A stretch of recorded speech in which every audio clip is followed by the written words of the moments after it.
asombra con maravillas, el Rey de gloria, el Rey de majestad. Gracias sublime es, perfecto es tu amor. Tomaste mi lugar, cargaste tú mi cruz, tu vida diste ahí, y ahora libre soy. Oh, Jesús, te adoro por lo que hiciste en mí.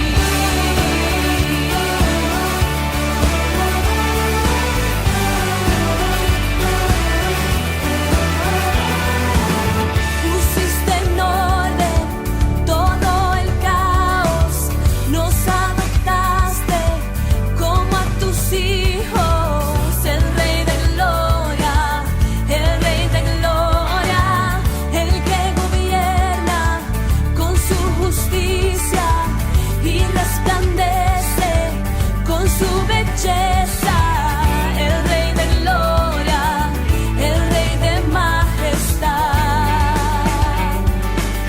Gracias sublime es, perfecto es tu amor. Tomaste mi lugar, cargaste tú mi cruz, tu vida diste ahí, y ahora libre soy. Oh, Jesús, te adoro por lo que hiciste en mí. Digno es el Cordero de Dios, digno es el Rey que la muerte venció, digno es el Cordero de Dios, digno es el Rey que la muerte venció, digno es el Cordero de Dios, digno es el Rey que la muerte venció, digno es el Cordero de Dios, digno, digno, digno. Gracias sublime es, perfecto es tu amor. Tomaste mi lugar, cargaste tú mi cruz, tu vida diste ahí, y ahora libre soy. Oh, Jesús, te adoro por lo que hiciste en mí.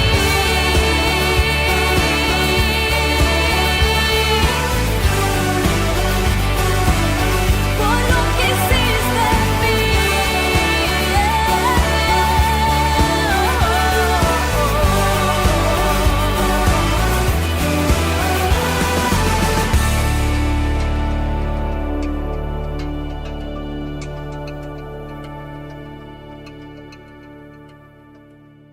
Hermanos, entonamos este corito llamado Anciano de Días. Cantemos juntos, Anciano de Días.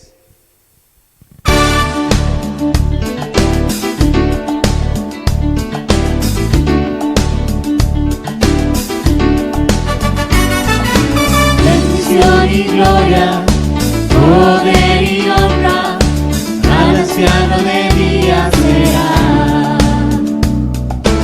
Toda nación y la creación, al anciano de días se postrará. Toda lengua confesará, declarará tu gloria, toda rodilla se doblará, adorando tu nombre exaltado será, y tu reino anciano de días no pasará.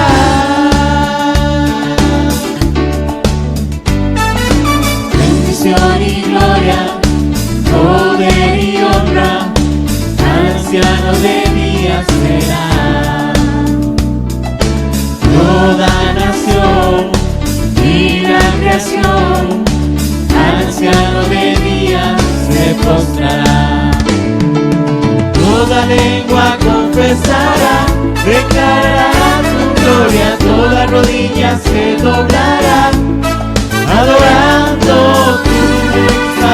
encantado será, y tu reino anciano de día no pasará.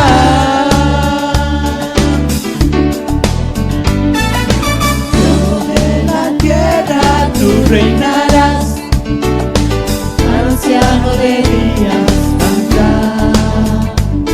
Tu gran dignidad, Dios, es sin igual, al anciano de días cantar. Sobre la tierra tú reinarás, al anciano de días cantar.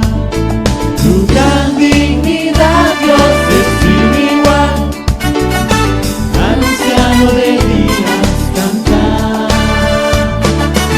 Toda lengua confesará, declarará tu gloria, toda rodilla se doblará, adorando, exaltado será, y tu reino anciano de día no pasará.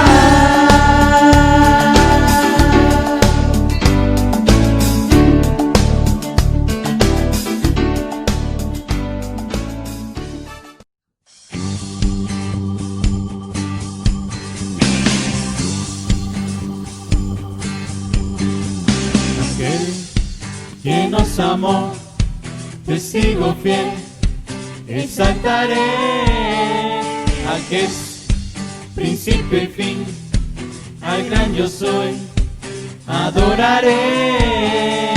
Aquel que nos amó, testigo fiel, exaltaré al que es principio y fin, al gran yo soy, adoraré.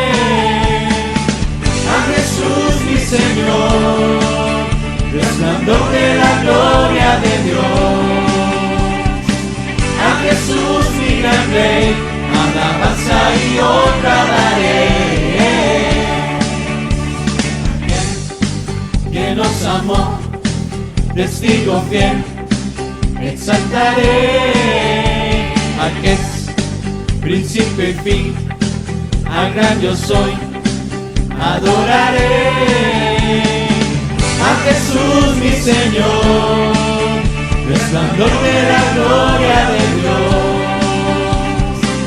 A Jesús mi gran Rey, alabanza y honra daré. A Jesús mi Señor, resplandor de la gloria de Dios. A Jesús mi gran Rey, alabanza y honra daré. Siempre te amaré, siempre te adoraré.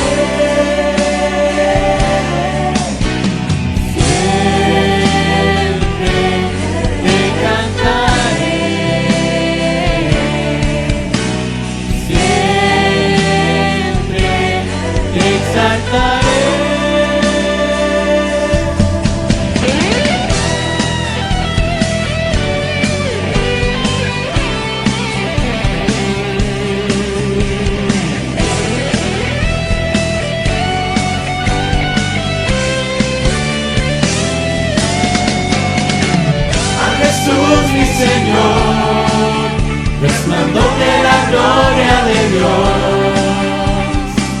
A Jesús mi gran Rey, alabanza y honra daré. A Jesús mi Señor, resplandor de la gloria de Dios. A Jesús mi gran Rey, alabanza y honra daré. Alabanza y honra daré, alabanza y honra daré.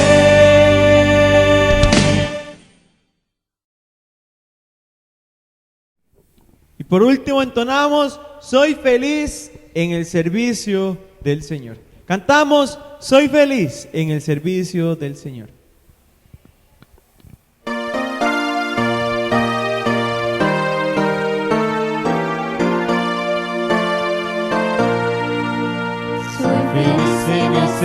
servicio del Señor, muy alegre, tan alegre. Tengo paz, contentamiento y amor al servir al Salvador, al servir al Salvador, al servirle con amor. Cuán alegre yo me siento al servir a mi Señor. Soy feliz en el servicio del Señor, muy alegre, tan alegre. Hoy dedico mis talentos con fervor, serviré al Salvador, al servir al Salvador, al servirle con amor. Cuán alegre yo me siento al servir a mi Señor. Soy feliz en el servicio del Señor, muy alegre, tan alegre. En la lucha nunca faltará el valor que me da el Salvador, al servir al Salvador, al servirle con amor. Cuán alegre yo me siento al servir a mi Señor.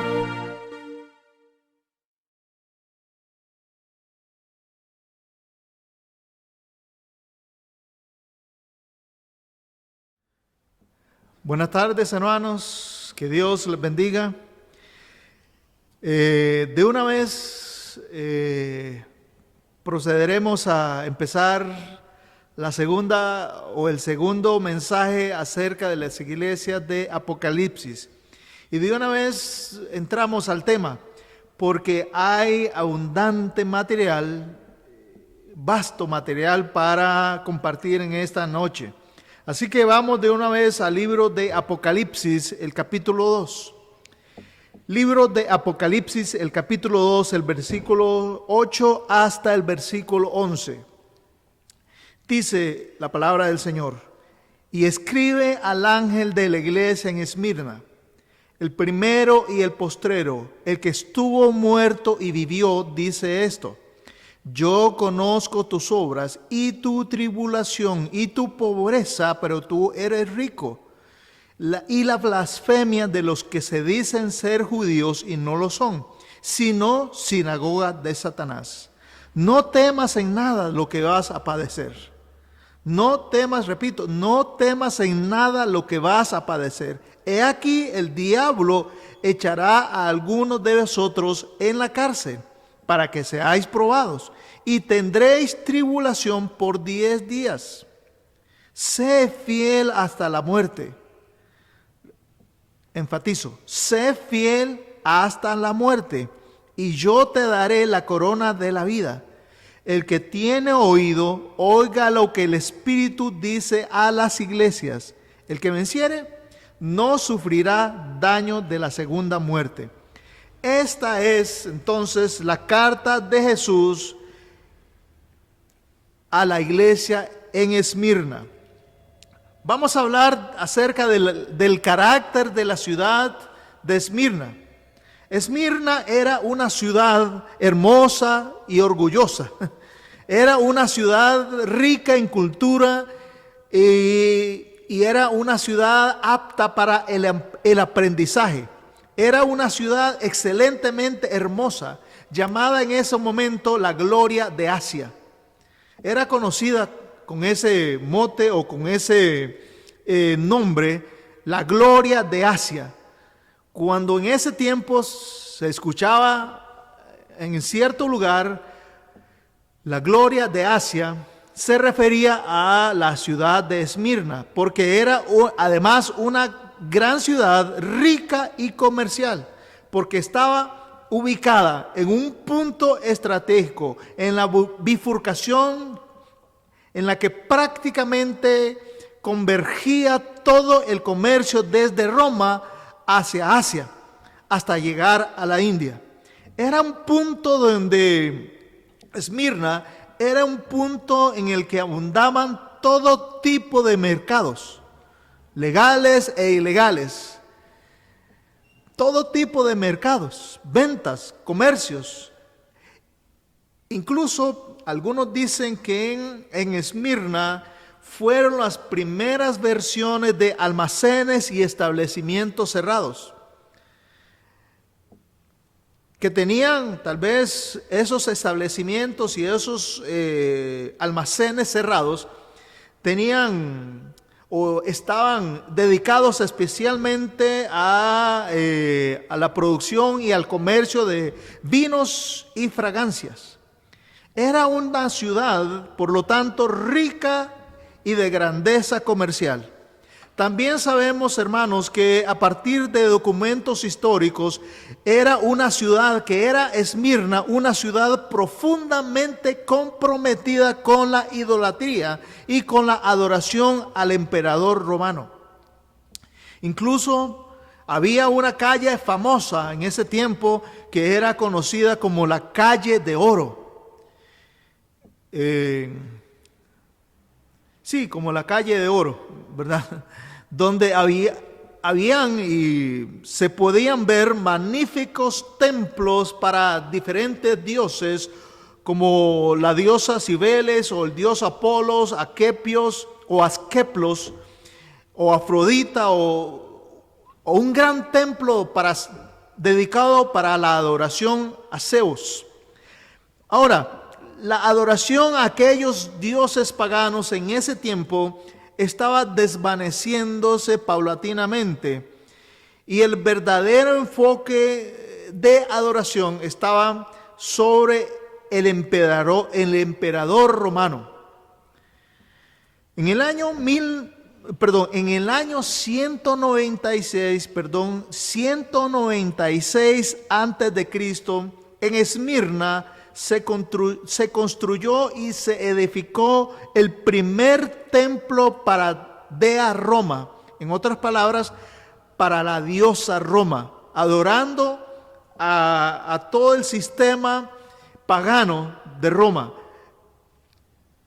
Entonces, el primer templo para la diosa Roma, refiriéndose a la ciudad como un imperio, se construyó en el año 196 antes de Cristo y se le llamó Dea Roma, o en otras palabras, diosa Roma, que se convirtió en el símbolo espiritual del imperio romano.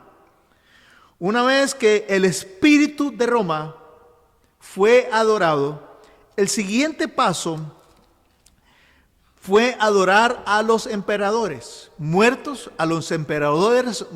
de Roma. Entonces, el primer paso fue adorar al sistema. El segundo paso fue adorar a los individuos muertos, a los emperadores muertos del sistema, a los emperadores muertos de Roma. Y eso abrió paso y abrió puerta para el siguiente paso, en la degeneración pagana, en la decadencia moral pagana de Roma. Y abrió puerta para el siguiente paso, que fue adorar no a los emperadores muertos, sino que también eran adorados los emperadores vivos. Y luego el siguiente paso, el primer paso fue adorar el sistema. El otro paso fue adorar a los emperadores muertos. El siguiente paso fue adorar a los emperadores vivos.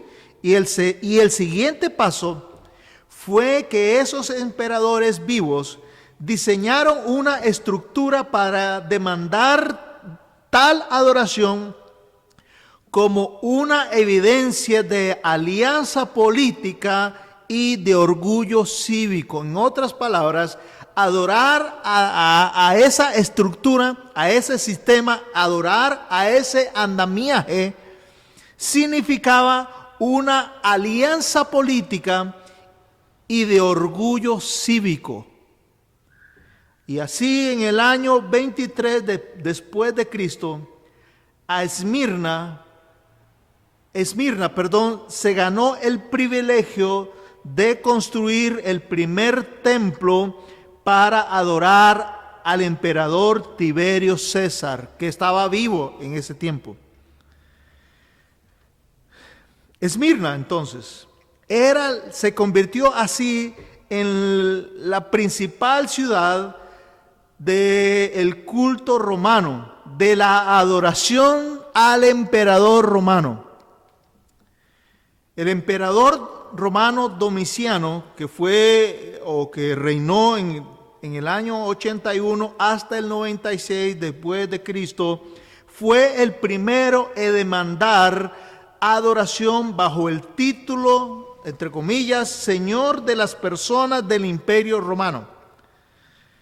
Eso fue bajo el emperador, el reinado de Domiciano, que reinó en el año 81 al 96 después de Cristo. Y fue el primero en demandar adoración bajo el título de Señor de las personas del Imperio Romano. Como una prueba de su lealtad pública, demandó lealtad a los ciudadanos romanos que habitaban en toda la región, en todo el Imperio Romano. Él demandaba ese título y que se le dijera ese título en sus adoraciones, en sus devociones y en sus sacrificios, tal vez, dentro de todo el Imperio Romano. Él demandaba entonces que fuese llamado así, Señor de las personas de todo el Imperio Romano, para que recibir de esa forma la lealtad de todos los ciudadanos del imperio.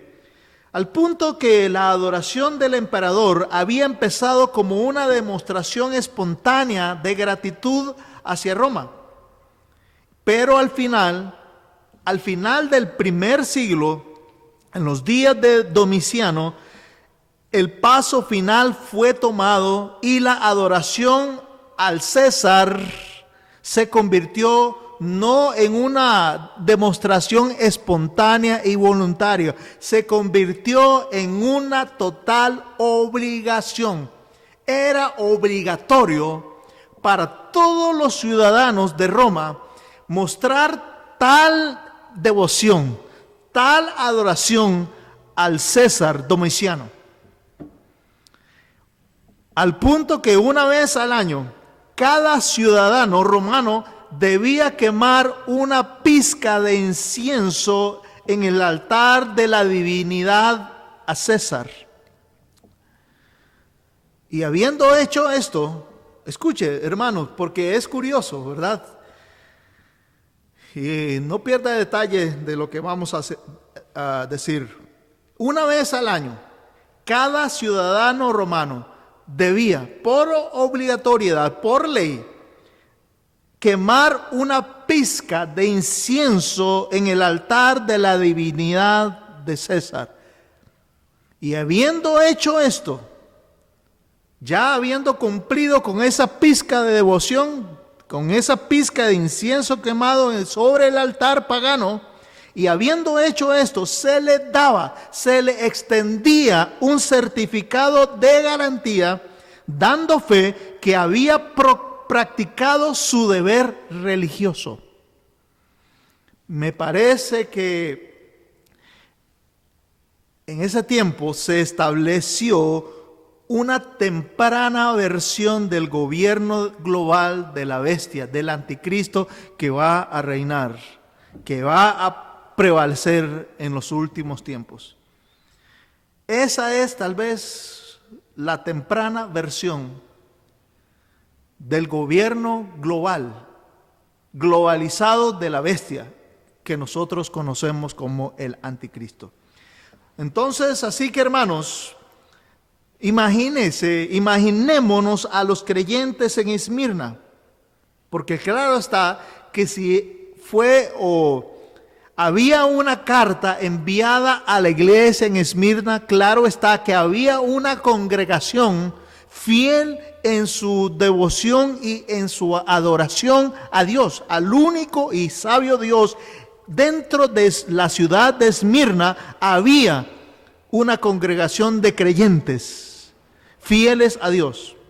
Y todos los cristianos de Esmirna tenían que hacer, o todo lo que los cristianos de Esmirna tenían que hacer para sobrevivir en ese tiempo, en esa sociedad, en esa cultura hostil y agresiva, todo lo que esos creyentes tenían que hacer era quemar esa pizca de incienso y decir: César es Señor, César es Señor, y proclamar mientras quemaban el incienso a viva voz esa frase: César es Señor, y recibían su certificado e irse para adorar como ellos querían.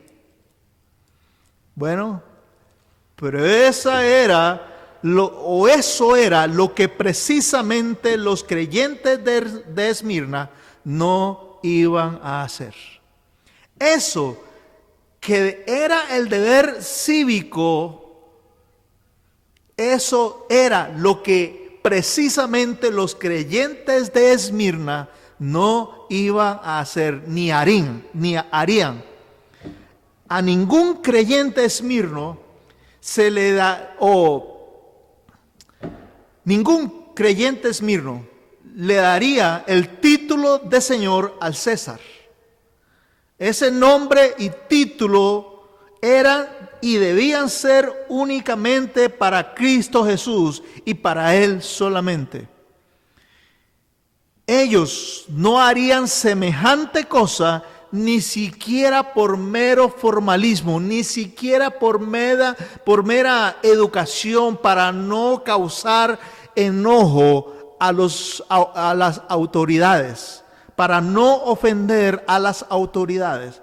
Ellos proclamaban lealtad absoluta al Rey de Reyes y Señor de Señores, a Cristo Jesús, y ningún creyente en Esmirna se iba a rendir ante el deber ciudadano impuesto por la Roma pagana de adorar al César, diciéndole: César es Señor, César es Señor. No, ninguno, como lo vemos en como lo vimos en esta lectura. Así que, entrando de lleno a la predicación, al análisis de esta carta, podemos ver que en Apocalipsis 2:8 Jesús se describe a sí mismo a la iglesia en Esmirna, dándoles ciertas características y ciertos atributos que en un punto de la carta iban a servir como un punto de referencia para que ellos sostuvieran y mantuvieran su fe en el Señor en ese preciso momento en el que estaban viviendo. Jesús se describe a sí mismo como el primero y el postrero, el que estuvo muerto y vivió, dando a entender entonces señalando su carácter eterno. El primero y el postrero son títulos que le pertenecen solamente al Señor Jehová. El primero y el postrero, el que estuvo muerto y vivió, dando a entender también que es eterno, porque es el primero y también es el postrero. Estuvo muerto y vivió.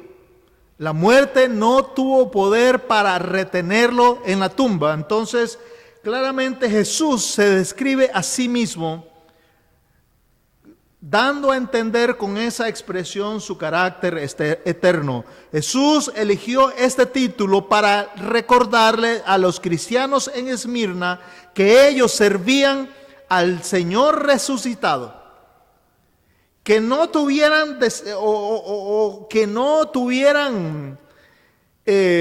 tristeza, que no cayeran en total desánimo, porque al Dios que ellos servían, al Dios que ellos daban devoción y adoración, ese Dios tiene poder sobre la muerte, además que es el Dios eterno, el Dios que conoce todas sus aflicciones, todos sus sufrimientos y padecimientos, porque es el Dios eterno. Él sabe y Él sabía desde siempre lo que iban a estar pasando.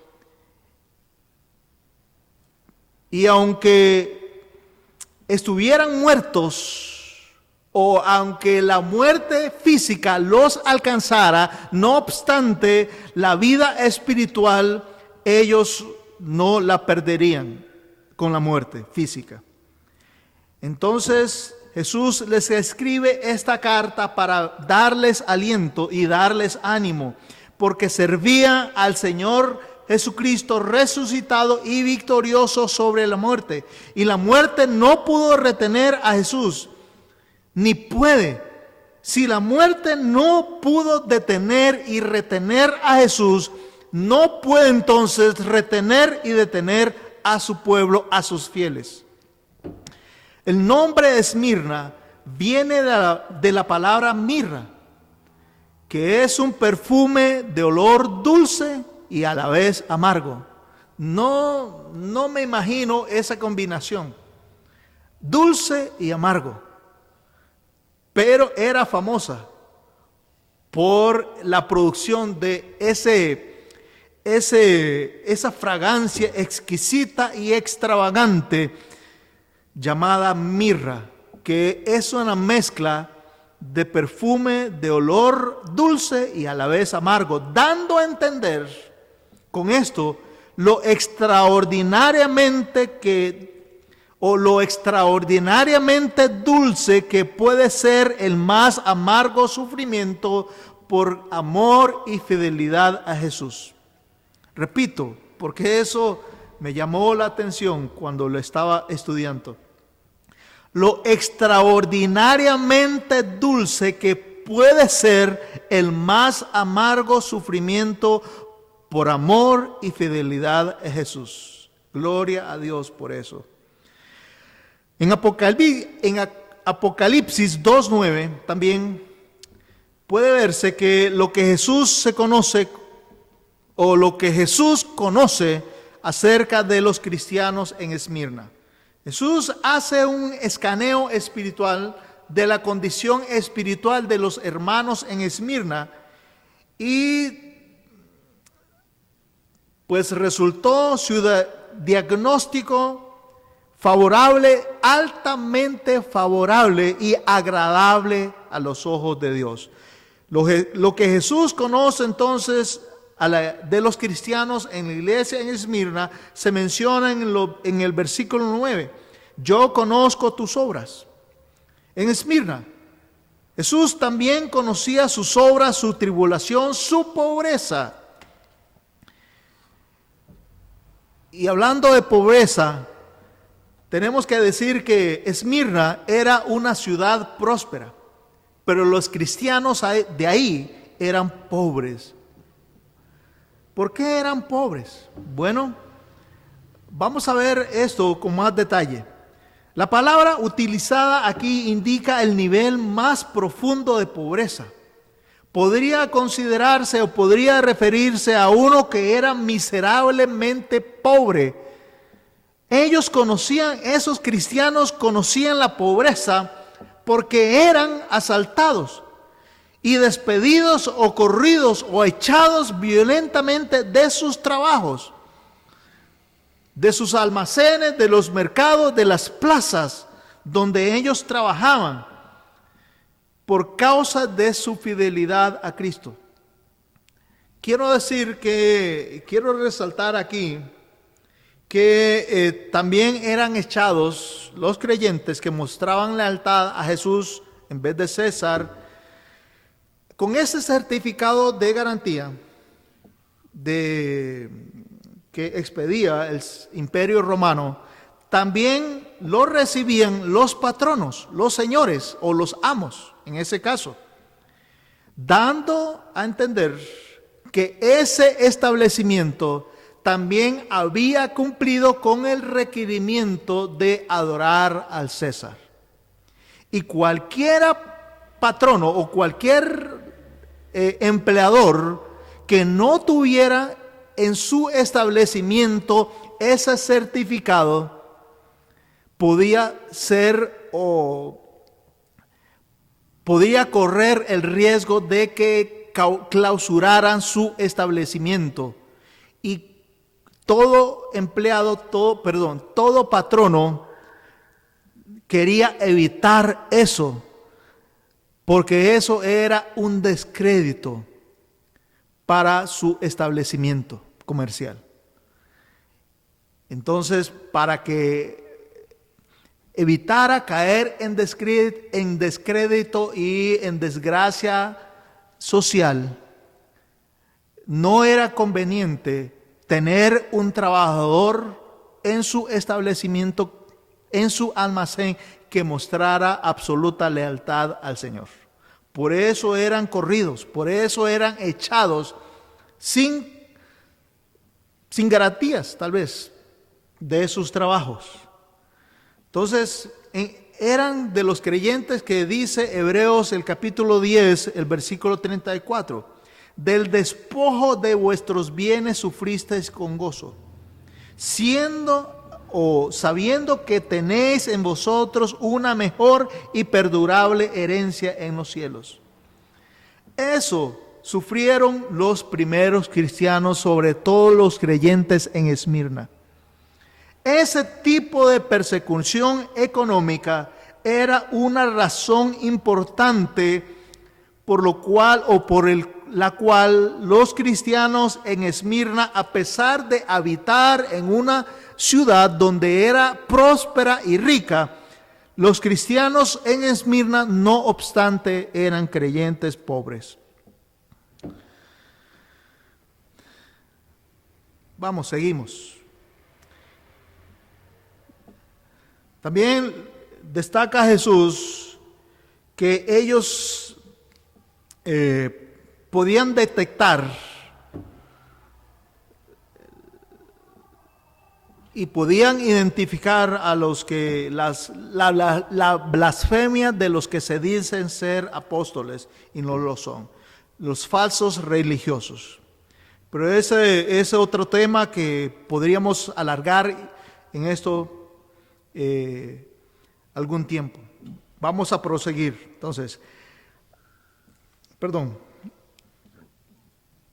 también el versículo 9 se menciona, lo que Jesús piensa de la iglesia en Esmirna.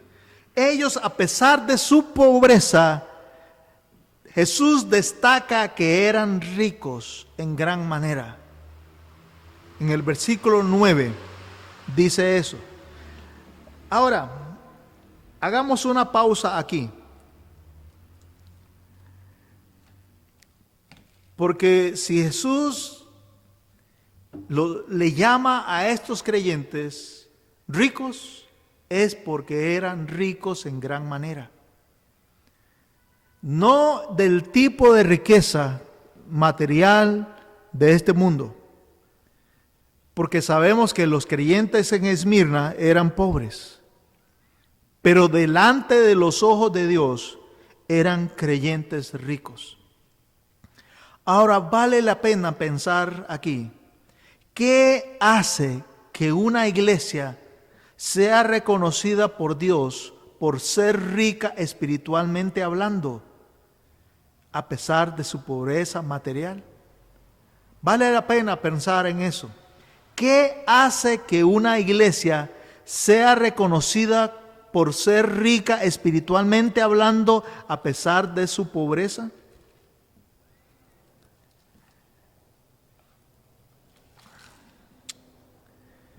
La condición, hermano, la condición del exterior nos dice que los cristianos de Esmirna eran pobres. Pero Jesús miró a través de esas circunstancias y pudo ver que ellos eran ricos en gran manera, eran ricos con riquezas verdaderas, y que si Jesús los consideraba ricos, entonces ellos eran ricos.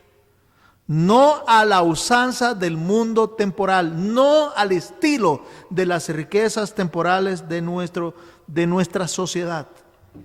Nuestra estimación de nosotros es mucho menos importante que lo que Dios piensa de nosotros. Y esto vale la pena recalcarlo. Nuestra estimación de nosotros mismos es mucho menos importante que lo que Dios piensa de nosotros. Así que si nosotros pensamos ser algo, eso no es lo más importante, porque pierde nuestra opinión de nosotros mismos, pierde total relevancia ante lo que Dios piensa de nosotros, ante lo que Dios piensa de nosotros. Es mejor entonces, hermano, ser una iglesia pobre materialmente, pero rica espiritualmente, que una iglesia rica, pero miserable y pobre espiritualmente hablando. No es necesario entonces ser rico para poder ser espiritual, contrario a lo que pregonan los apóstoles del evangelio de la prosperidad. Resulta ser que delante de Dios no es necesario ser rico para ser espiritual. Pero también lo contrario es verdad. Ser pobre no significa que se es espiritual. No hay nada de malo, hermanos, con tener dinero. El problema es que el dinero nos posee fácilmente a nosotros,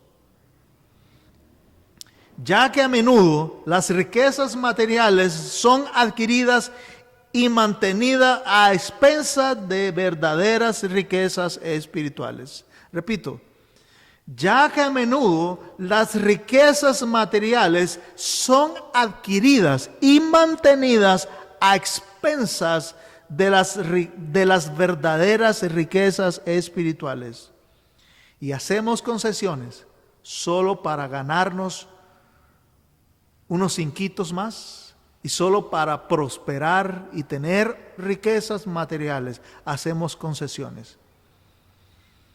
La iglesia de Esmirna también era rica por el liderazgo.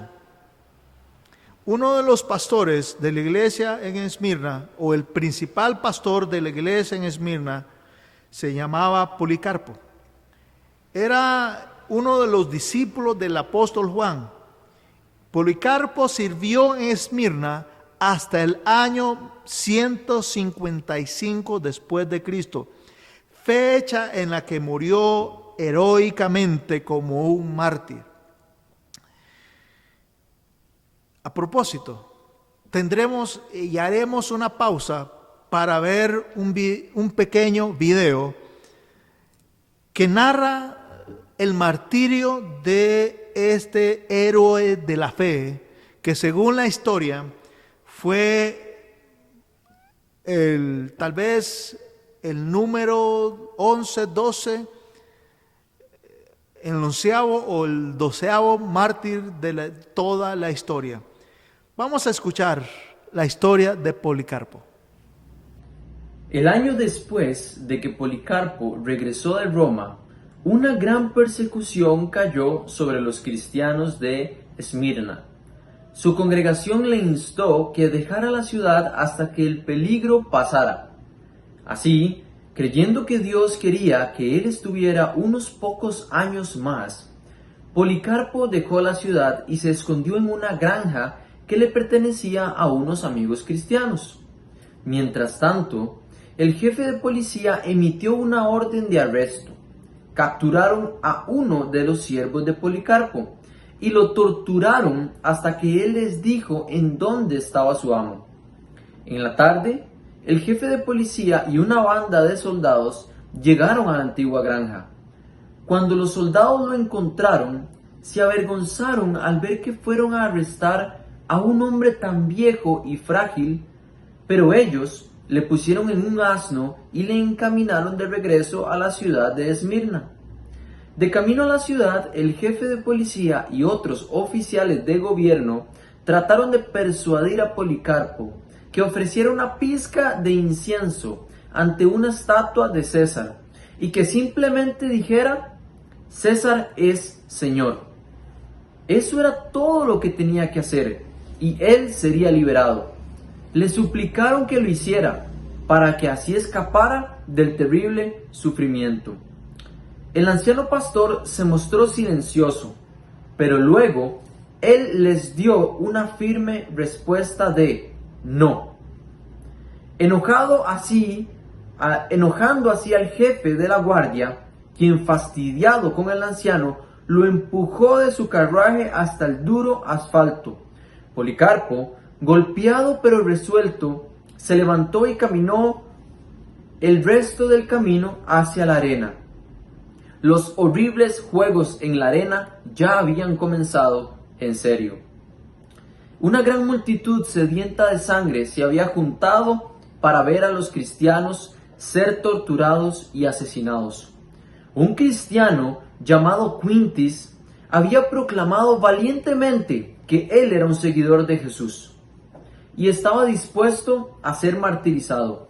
Pero cuando vio a los violentos animales en la arena, perdió su valentía y se acordó con el jefe de la guardia quemar una pizca de incienso a César como señor.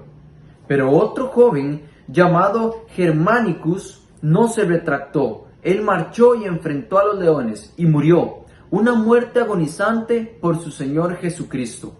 Otros 10 cristianos dieron su vida ese día, pero la multitud no estaba satisfecha.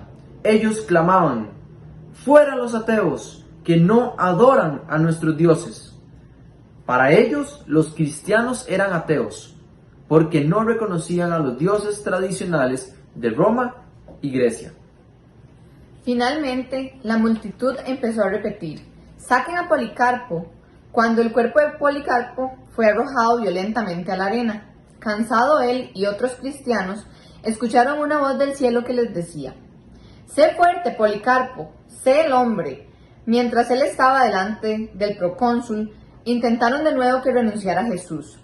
El procónsul le dijo a Policarpo que estuviera de acuerdo con la multitud y que gritara: «¡Fuera los ateos!». Policarpo miró fijamente a la multitud sedienta de sangre, saludó con su mano y dijo: «Sí, fuera los ateos».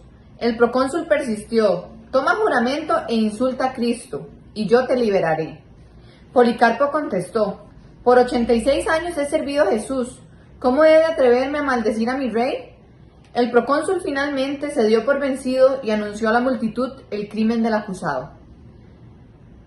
Policarpo ha confesado que él es un cristiano. La multitud gritó: «Dejen salir a los leones», pero los animales ya habían sido guardados.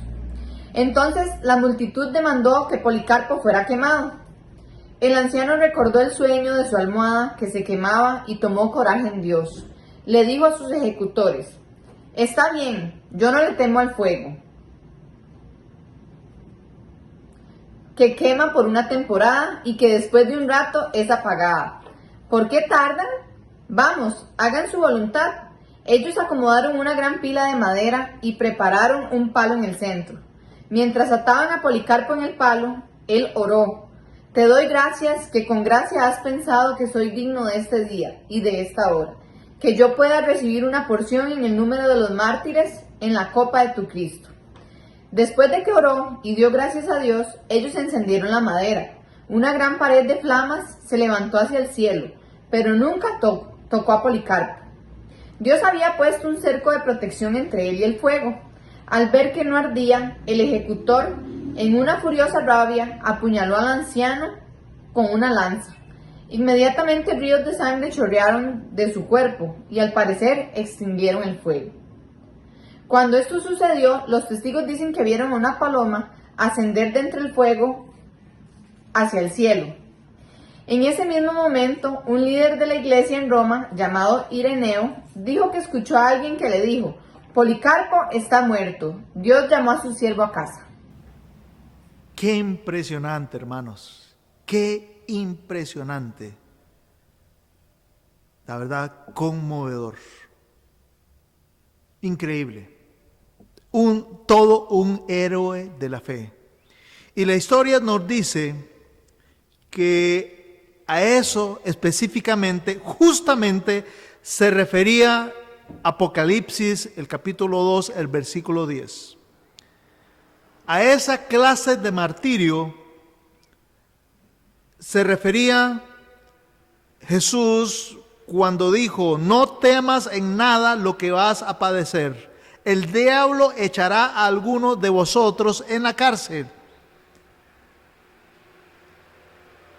Y termina diciendo: sé fiel hasta la muerte. Literalmente, esto se traduce mejor a dejar de tener miedo.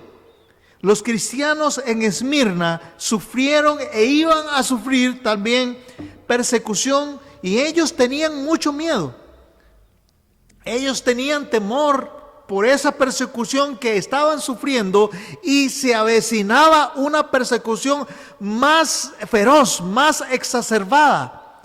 Y habían cosas por las que ellos habían de padecer, y Jesús quería que ellos estuviesen listos para estar firmes en contra de esas cosas, en contra de esas oposiciones crueles, en contra de esos sufrimientos.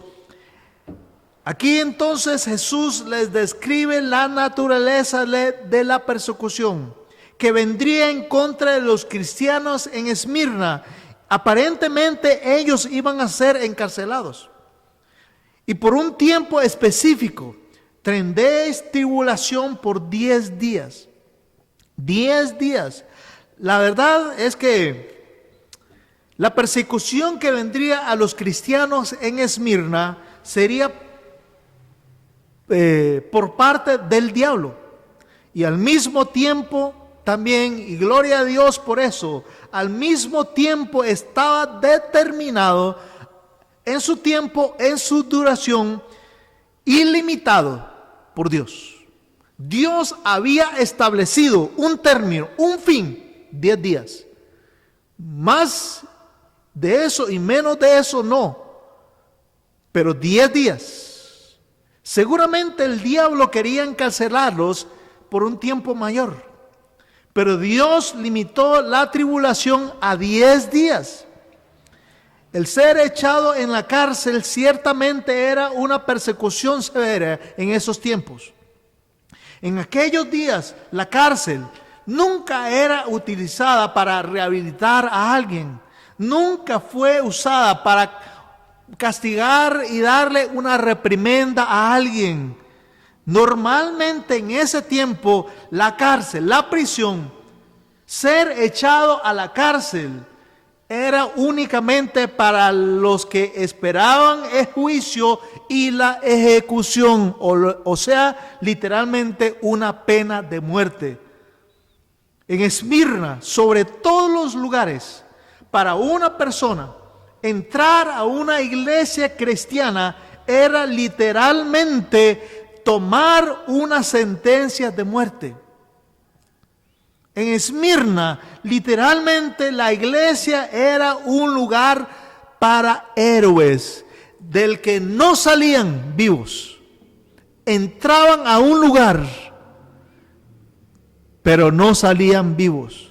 Algunos creyentes piensan que llevan su cruz cada día y piensan que así son verdaderos discípulos del Señor. Cuando padecen un dolor de cabeza, cuando padecen tal vez o sufren de, qué sé yo, de una fiebre tal vez, o cuando tienen que soportar a una persona. No, hermano, no, permítame decirle y disculpe que usted piense eso, pero la verdad, el llevar la cruz cada día por causa del Señor no tiene que ver con esas pequeñas dolencias que nosotros sufrimos y soportamos en algunas oportunidades, ni tiene que ver cuando tenemos frecuentemente que soportar a una persona, llámese como se llame. La tribulación que aquí se menciona es un problema en el cual ellos no tuvieran, o el cual ellos no tuvieran si no fueran cristianos. O sea, si no fueran cristianos, no tuvieran o no hubiesen tenido esa tribulación.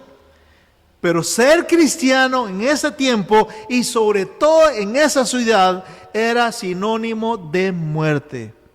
Por 10 días, le dijo el Señor, cualquiera que sea lo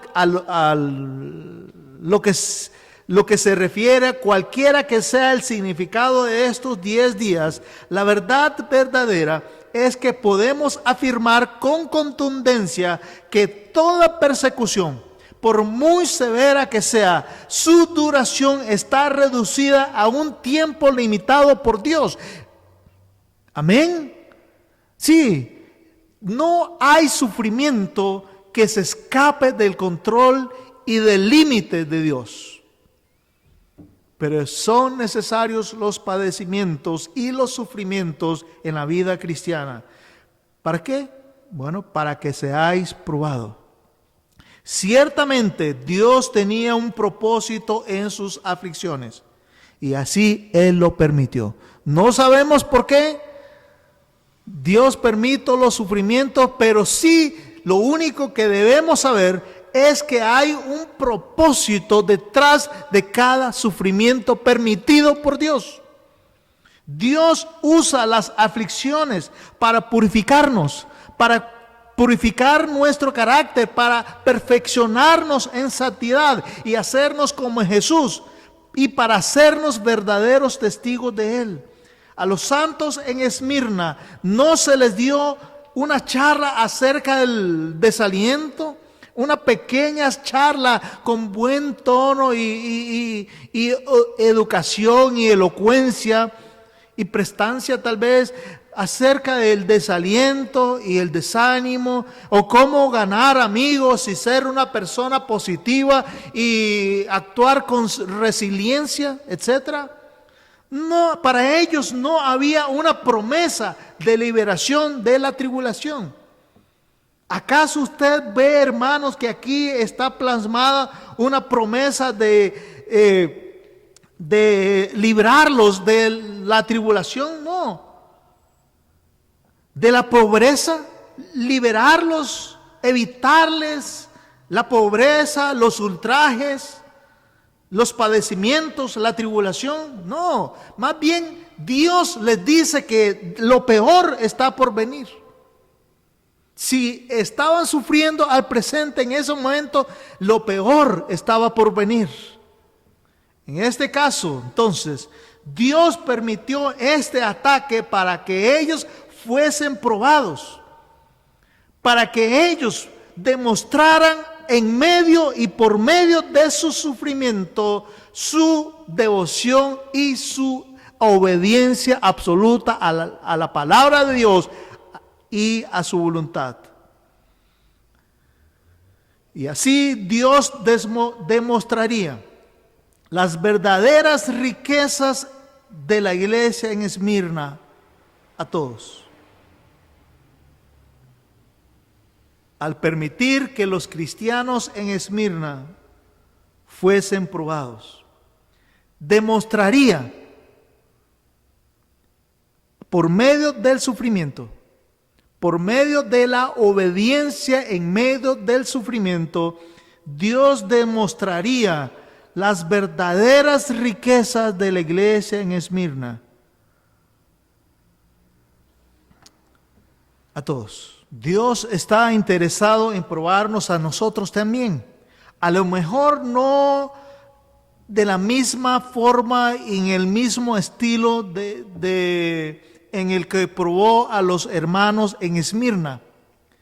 Pero podemos ver y podemos tener y debemos tener en nuestro corazón la certeza de que debemos y podemos actuar con el mismo corazón de los hermanos en Esmirna. Podría ser que nunca estemos en su lugar. Nunca estemos, probablemente en esta época, nunca estemos en el lugar de morir una muerte de mártir. Pero sí podemos vivir una vida de un mártir. Puede ser que nunca vivamos, nunca estemos en el lugar de morir una muerte de mártir. Pero sí podemos vivir una vida de un mártir.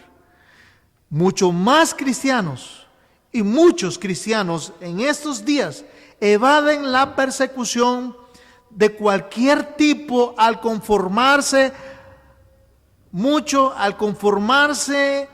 a los estilos, adaptarse a los estilos, costumbres y maneras de este mundo, que llegan a ser cristianos sin una identidad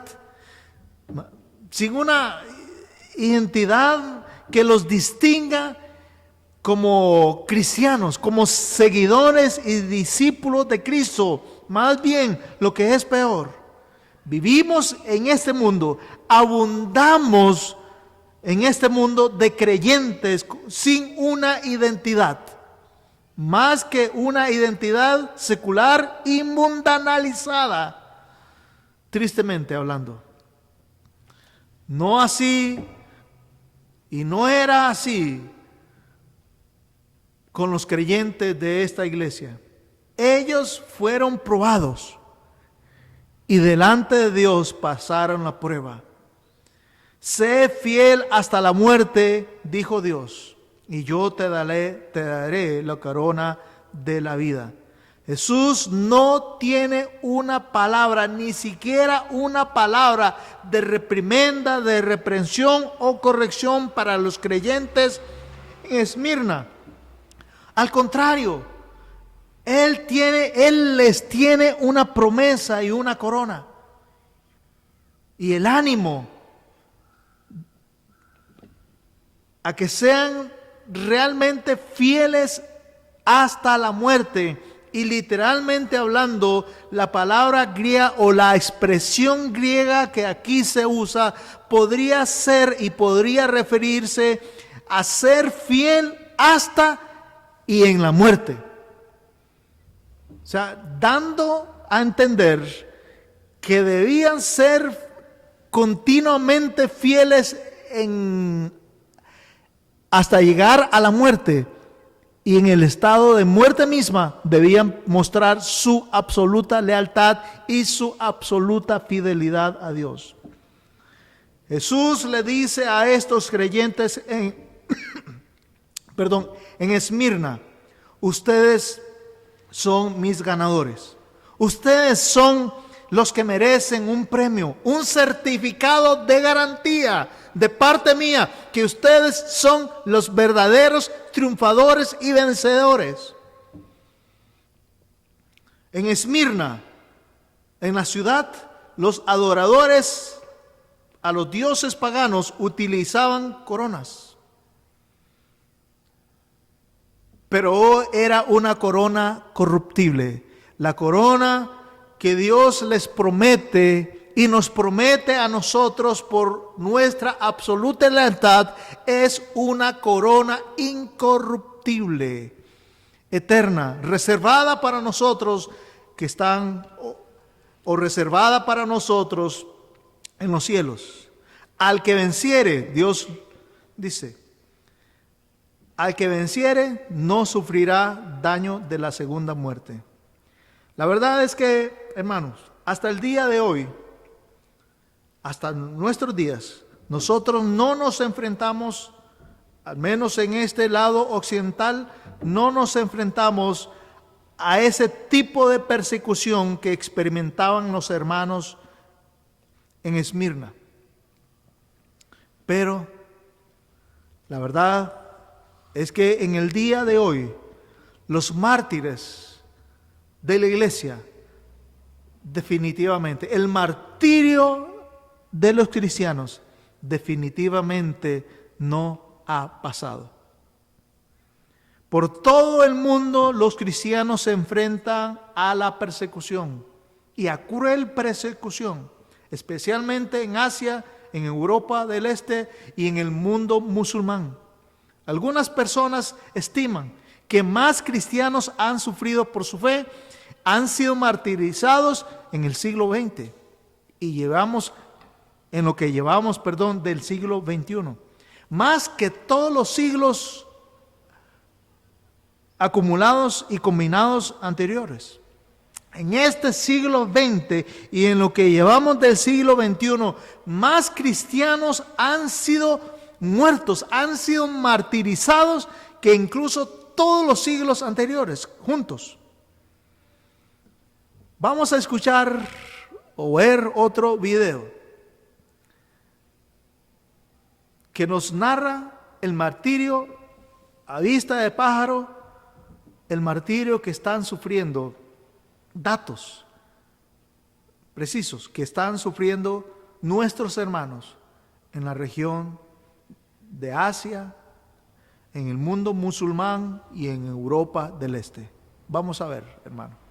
Una revista de noticias de mayo de 1994 ilustra esto. El abominable martirio de un pastor en el centro de India lleva a cientos de conversiones al cristianismo. Un ex hindú, el cual había cambiado su nombre por Pablo Santiago, fue asesinado por una multitud de extremistas mientras hablaba en un campo. Pasado el servicio de una iglesia en el distrito de Pulavani, un 20 de febrero. Jesús, perdóname. Fue lo que los testigos oyeron que Santiago clamó mientras sus atacantes cortaban sus manos, sus piernas y separaban su torso. Los atacantes también decapitaron a Santiago, un creyente que había plantado 27 iglesias. El asesinato atrajo a muchos medios de comunicación en el área, en la cual hay tensiones entre los hindúes y musulmanes. Algunos, pero no todos de los atacantes de Santiago se han reportado que fueron atrapados. El odio y la violencia de los atacantes dejó a muchos indios tratando de emular el amor mostrado por la víctima, dijo K. Anand Paul, líder de Evangelio para los millones sin alcanzar. El evangelio se está expandiendo porque hay persecución, dijo Paul, quien ha sido golpeado 7 veces y secuestrado una vez por un grupo de fanáticos religiosos. Estamos arriesgando nuestras vidas para hacer esto. Las personas necesitan orar por nosotros. Reporte de Religión Nacional e Internacional. 2 de mayo de 1994. Qué increíble. Ellos delante del mundo son pobres, pero delante de Dios son ricos, con las verdaderas riquezas, enriquecidos con las verdaderas riquezas. Ahora, en una parte del mensaje yo pregunté, ¿qué hace que una iglesia sea reconocida por Dios por ser rica espiritualmente hablando a pesar de su pobreza material? Bueno, voy a decir y a enumerar varias cosas que, según mi consideración, hacen que una iglesia sea rica a pesar de su pobreza material delante de Dios. La primera es su amor inalterable por el Señor a pesar de las circunstancias del momento. Repito, su amor inalterable por el Señor a pesar de las circunstancias del momento. Esmirna, a pesar de estar sujetas a una cruenta persecución, mostraron en las más difíciles circunstancias su amor incondicional, su lealtad inalterable por el Señor. Repito, entonces, su amor inalterable por el Señor a pesar de las circunstancias de ese momento. ¿Qué hace que una iglesia sea rica delante de Dios? En segundo lugar, su santidad. Su santidad. En medio de una generación perversa, perdida, torcida, agresiva, hostil, hostil en extremo contra el Dios del cristianismo. Y esa iglesia en Esmirna estaba ministrando en medio de una sociedad altamente pagana e inmoral como la que hemos descrito. En tercer lugar, su profundo apego a las Escrituras. Su profundo apego a las Escrituras tal y como nos han sido dadas por Dios. Cuando otros, inclusive en el ámbito cristiano, han torcido la Biblia, la han relativizado y la han acomodado según su propia conveniencia, para seguir viviendo en sus deleites, en sus placeres, aun si tienen que torcer la Biblia, para maldición de ellos, la van a torcer. En cuarto lugar, su dependencia del Señor y no de sus recursos, talentos, capacidades y habilidades. Su dependencia del Señor y no de sus recursos, talentos, capacidades y habilidades. Siguiente, ¿qué hace que una iglesia sea rica delante de Dios? Su gracia y su bondad hacia los demás. Habiendo entendido ellos mismos que han recibido la gracia de Dios de manera sobreabundante, su gracia y su bondad hacia los demás, mostradas hacia los demás. Y eso produce también y nos conduce al otro aspecto a que quiero mencionar, a que quiero referirme: su ausencia de jactancia y envanecimiento de creerse una iglesia que por su justicia merecían ser reconocidos por Dios. Abundan las iglesias así en este tiempo. Su ausencia de jactancia y envanecimiento de creerse una iglesia que por su justicia merecían ser reconocidos por Dios. En otras palabras, Dios vio en los creyentes en Esmirna una humildad sincera de corazón. Una humildad de corazón en medio de toda la arrogancia, jactancia que imperaba en medio de esa sociedad que creía que por su devoción al César merecían ser una sociedad destacada y reconocida. Y por último, ellos fueron reconocidos como una iglesia rica delante de Dios por su vida de adoración. Por su vida de adoración, que era caracterizada más por su obediencia absoluta que por los cantos. No sabemos lo que cantaban. Ciertamente sabemos que cantaban, pero no sabemos lo que cantaban. Lo que sí sabemos de ellos es que demostraron adoración por su obediencia a Dios, dando así a entender que la adoración y la obediencia van de la mano, de manera inevitable. Ni una es sin la otra, ni puede ser sin la otra, ni la otra es posible sin la una. Ambas van ligadas de la mano, como siameses, la obediencia y la adoración.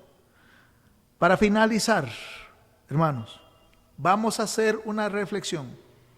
Como creyentes que formamos parte esencial de una iglesia local y visible,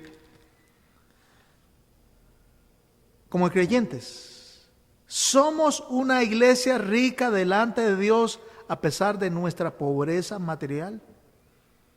¿O somos una iglesia empobrecida, pordiosera, miserable, espiritualmente hablando delante de Dios? Si Dios hiciese un diagnóstico de nuestra vida, espiritualmente hablando, claro está. Si Dios hiciese un diagnóstico del estado espiritual de nuestra vida, ¿cómo nos vería Dios? ¿Ricos o pobres? Mientras ustedes piensan eso, voy a pedirle que incline su cabeza.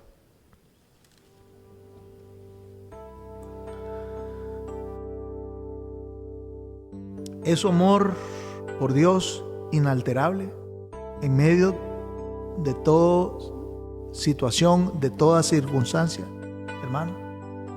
¿Es su amor inalterable por el Señor? ¿O la más mínima aflicción, la más mínimo o el más mínimo quebranto hace que su amor, su lealtad y su fidelidad a Dios titubeen, desfallezcan?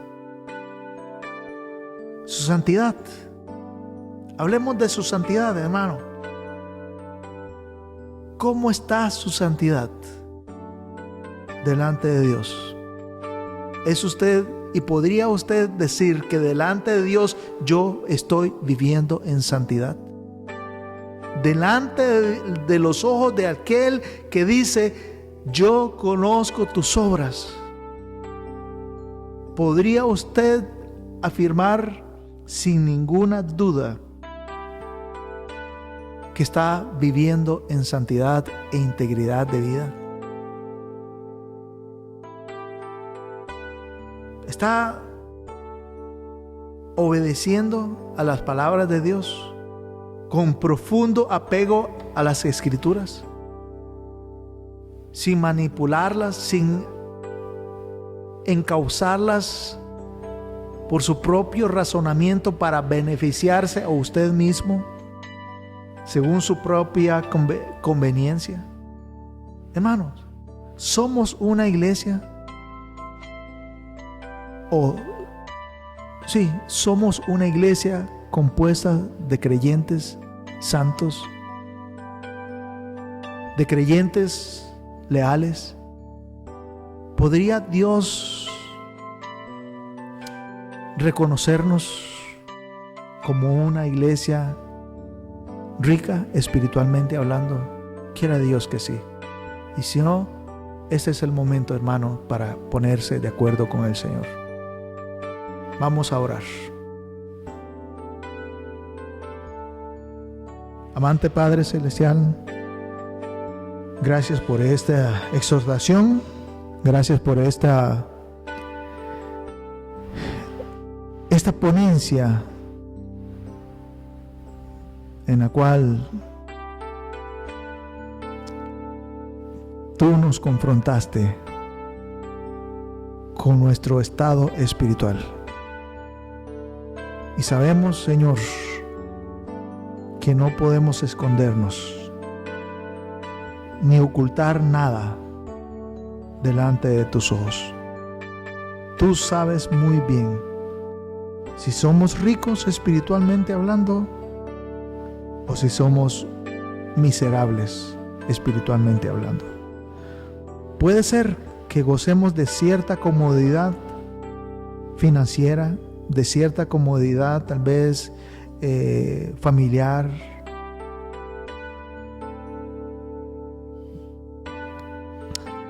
gocemos tal vez de cierto bienestar material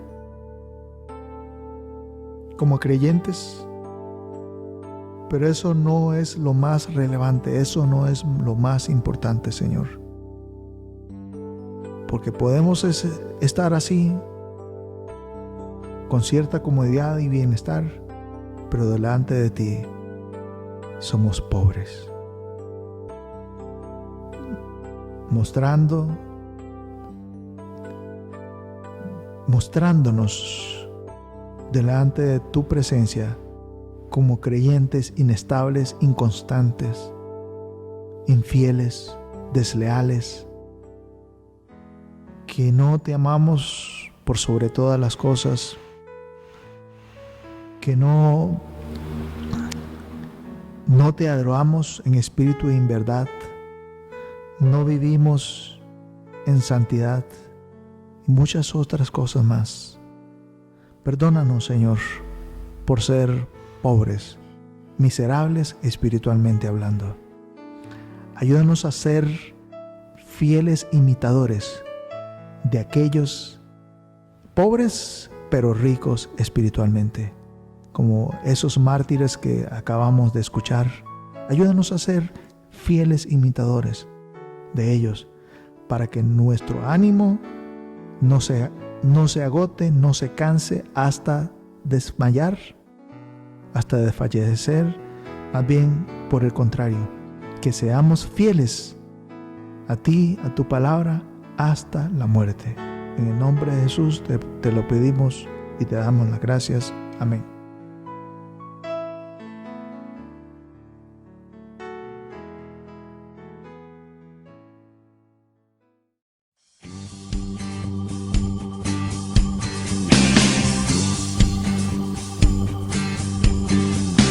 Aquel que nos amó, testigo fiel, exaltaré al que es principio y fin, al gran yo soy, adoraré.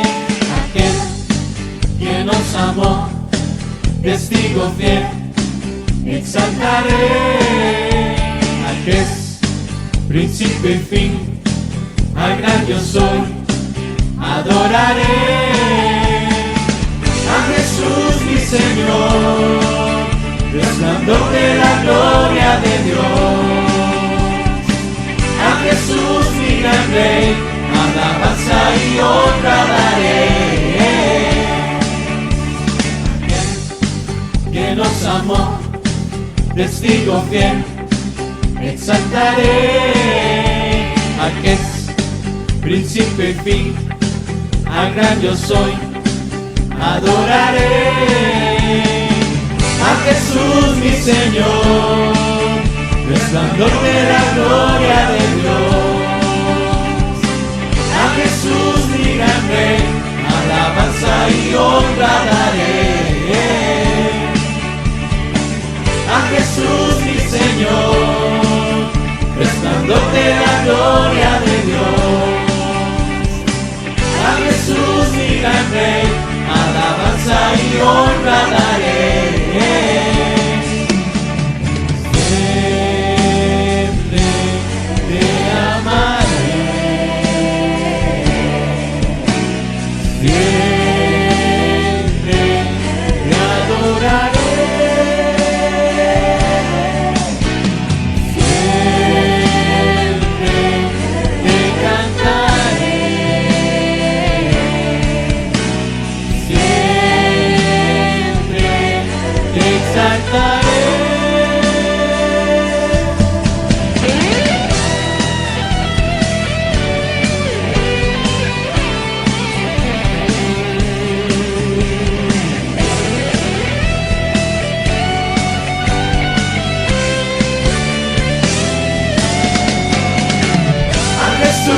Señor, resplandor de la gloria de Dios. A Jesús mi gran Rey, alabanza y honra daré. A Jesús mi Señor, resplandor de la gloria de Dios. A Jesús mi gran Rey, alabanza y honra daré.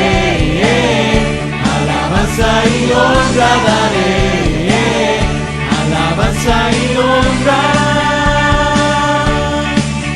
daré.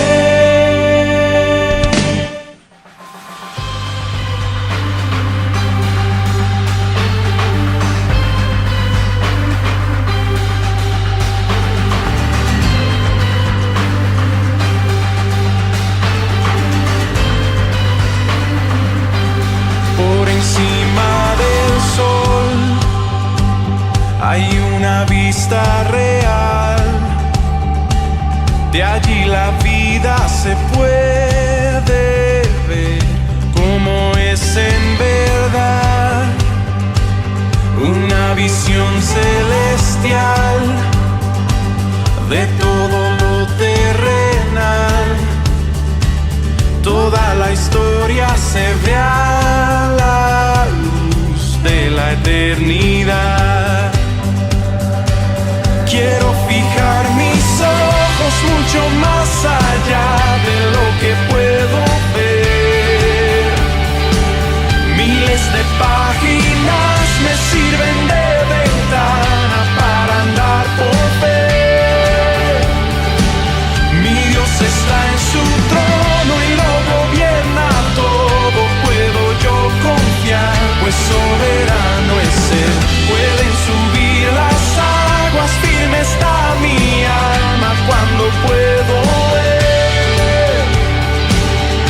Por encima del sol se puede ver redención, todo lo viejo cambiando por una nueva creación, la más profunda aflicción, luego se vuelve una nueva canción, cuando yo puedo destello ver de la gloria de Dios.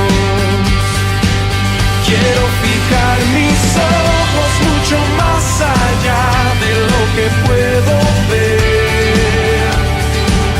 Miles de páginas me sirven de ventana para andar por ver. Mi Dios está en su trono y lo gobierna todo. Puedo yo confiar, pues soberano es Él.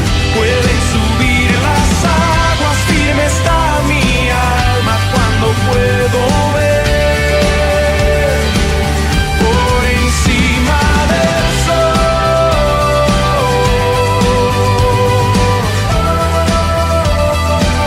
por encima del sol.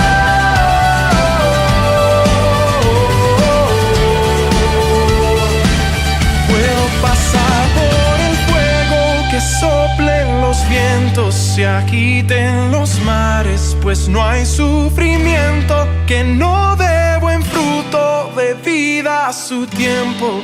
Mientras yo espero, puedo pasar por el fuego,